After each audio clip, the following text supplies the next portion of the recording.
کہ انفارمیشن آتی ہے ڈی این اے سے، نیوکلیس سے، اور سائٹوپلازم کے اندر پروٹینز بنتے ہیں۔ اب جو پروٹینز ہیں ایک الگ دنیا ہے، وہ پھر ایک الگ یونیورس ہے اور ایک الگ انفارمیشن کی دنیا ہے پروٹینز۔ اب یہ غور و فکر کرنے کی چیزیں ہیں کہ آپ ڈی این اے کو لے لیں۔ اب ڈی این اے کیا ہے؟ ڈی این اے بیسیکلی کاربن ہے، ہائیڈروجن ہے، نائٹروجن ہے، آکسیجن ہے، ان ایٹمز سے مل کے ڈی این اے بنا ہوا ہے بیسیکلی۔ یعنی ویسے تو بیسز ہیں سائٹوسین اور تھیامین وغیرہ، لیکن ایک اس چیز سے بنے ہوئے، یہ بیسیکلی ایٹمز ہیں۔ پھر آپ پروٹینز کو دیکھیں، پروٹینز جو ہے نا، پروٹینز پھر ایٹمز ہیں۔ تو یہ ساری چیزیں بیسیکلی نان لیونگ ہیں، جو جتنے یہ ایٹمز ہیں کاربن، ہائیڈروجن وغیرہ، یہ نان لیونگ ہیں اور یہ نان کانشیس ہے، اور یہ زیرو انٹیلیجنٹ، ان کے اندر کوئی انٹیلیجنس نہیں۔ پھر ان نان لیونگ ایٹمز کی ایک سوفسٹیکیٹڈ ارینجمنٹ ہے جو کہ ڈیفائن کر رہی ہے آپ کے اسٹرکچر کو اور آپ کے فنکشن کو اور لائف کی جتنی ایکٹیویٹی ہے۔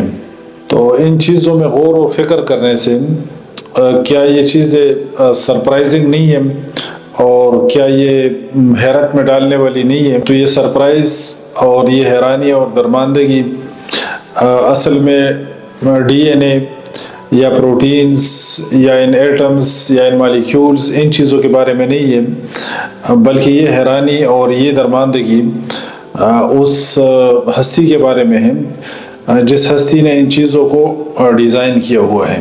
یہی ایٹمز اور یہی مالیکیولز آپ کو دوسری چیزوں میں بھی ملتی ہیں، جو نان لیونگ ڈفرینٹ تھنگس ہیں ہمارے آس پاس، جو مختلف چیزیں ہیں ان کے اندر بھی یہ مالیکیولز، یہ ایٹمز وغیرہ یہ چیزیں آپ کو ملتی ہیں، لیکن ان کے اندر لائف نہیں ہے، ان کے اندر لائف نہیں ہے۔ ایٹمز وغیرہ یہی ان کے اندر موجود ہے، پر ان کے اندر لائف نہیں۔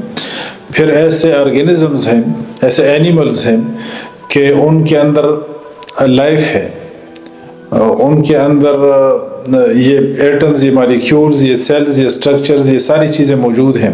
اگر آپ ان کی مارفالوجی دیکھیں، آپ ان کا اسٹرکچر دیکھیں، آپ ان کی فزیالوجی دیکھیں، تو یہ چیزیں وہاں پہ موجود ہیں۔ آپ ایلیفینٹس میں دیکھیں، آپ کیملز میں دیکھیں، آپ دوسرے جانور ہیں یا مائکروسکوپک آرگینزمز ہیں یا جتنے اینیملز، پرندے وغیرہ ہیں، وہ لیونگ آرگینزمز ہیں، ان کے اندر یہی ایٹمز پر اور یہ چیزیں موجود ہیں، لیکن ان کے ساتھ ہائر کاگنیٹیو ایبیلٹیز نہیں ہیں جو انسان کو دی گئی ہیں، جو انسان کو عطا کی گئی ہیں۔ تو ان چیزوں میں غور و فکر کرنے سے معلوم ہوتا ہے کہ یہ چیزیں اتفاقاً نہیں، اور یہ چیزیں رینڈم اور خود بخود نہیں، کہ یہ کائنات کے اندر رینڈم پروسیسز چلتے رہیں اور اس سے یہ سارے ونڈرفل کام جو ہے نا کائنات کے اندر یہ ساری چیزیں وجود کے اندر آئی ہیں، ایسی کوئی بات نہیں ہے، بلکہ ان کے پیچھے ایک محیر العقول اور ایک لافانی ہستی موجود ہے، اور وہ ایسی ہستی ہے کہ اس کے بارے میں آپ جتنا غور و فکر کریں اتنا ہی آپ کی حیرانی اور درماندگی میں اضافہ ہو۔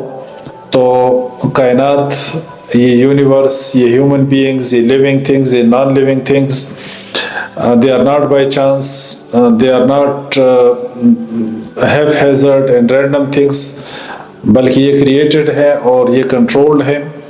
اللہ الذی خلق السماوات والارض فی 6 ایام، خلق السماوات والارض وما بینہما فی 6 ایام ثم استوى علی العرش۔ 6 ایام میں اللہ نے ان چیزوں کو تخلیق کیا، آسمانوں کو اور زمینوں کو اور ان کے درمیان جو کچھ ہے، ان کو اللہ نے تخلیق کیا، اور پھر عرش پہ مستوی ہوا، اور پھر ان کو تخلیق کر کے اللہ تعالیٰ نے رینڈم پروسیسز کے لیے چھوڑ نہیں دیا۔ یدبر الامر من السماء الى الارض، رینڈم چیزیں نہیں ہے اور تکے نہیں ہے کائنات کے اندر۔ جو کریٹر ہے وہ ہر ذرے سے خبردار ہے، ہر ذرے کو کریٹ کیا، ہر ذرے سے خبردار ہے، اور ہر ذرہ اس کے کنٹرول میں ہے۔ یدبر الامر من السماء الى الارض، کریٹ کیا چیزوں کو اور ان پہ اس کا علم حاوی ہے، ان پہ اس کا کنٹرول ہے، اور وہ تدبیر کرتا ہے، وہ چلاتا ہے اس نظام کو. یدبر الامر من السماء الى الارض، وہ تدبیر کرتا ہے آسمان سے لے کے زمین کی طرف جتنی چیزیں ہیں، ان ساری چیزوں کی تدبیر کرتا ہے وہ. تو رینڈم کوئی پروسیسز نہیں ہے کہ چیزیں خود بخود چل رہی ہے اور کہیں پہ کیڑے خود بخود بن رہے ہیں اور کہیں پہ کھوتے خود بخود بن رہے ہیں، ایسا کچھ نہیں ہے. جو کچھ ہو رہا ہے سب کچھ اس کے علم میں ہے، اور سب کچھ اس کے نالج میں ہے، سب کچھ اس کے کنٹرول میں ہے. یہ اللہ کی صرف صفت خلق نہیں جو آپ کی حیرانی اور درماندگی میں اضافہ کرے، بلکہ اس کی صفت قدرت کہ اس نے ان چیزوں کو پیدا کیا اور اب ان کو کنٹرول بھی کر رہا ہے. اللہ تعالیٰ فرماتے ہیں ان اللہ یمسک السماوات والارض ان تزولا ولئن زالتا ان امسکہما من احد من بعدہ انہ کان حلیما غفورا.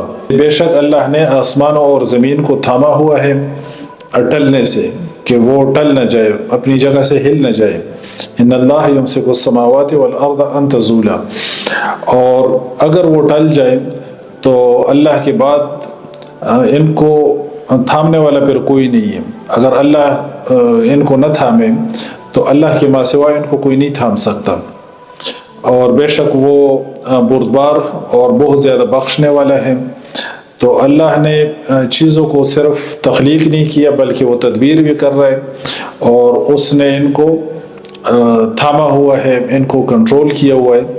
تو اللہ تعالیٰ کی ہر صفت، چاہے وہ صفت خلق ہو، چاہے وہ اس کی کمپیٹنسی ہو، اس کی قدرت ہو اور اس کا کنٹرول ہو، اس کی صفت سمع ہو اور بصر ہو، یہ اللہ کی جو بھی صفت ہے وہ ہر صفت اس کی صفات لامحدود ہیں اور لامتناہی ہیں، اور ہر صفت اپنی لائن پہ لامحدود ہے، اور ان صفات میں کوئی تضاد نہیں، ان صفات میں کوئی ٹکراؤ نہیں، اور ہر صفت اللہ کی انسان کو حیرت میں ڈالتی ہے. سبحانک اللہم و بحمدک اشہد ان لا الہ الا انت استغفرک و اتوب الیک.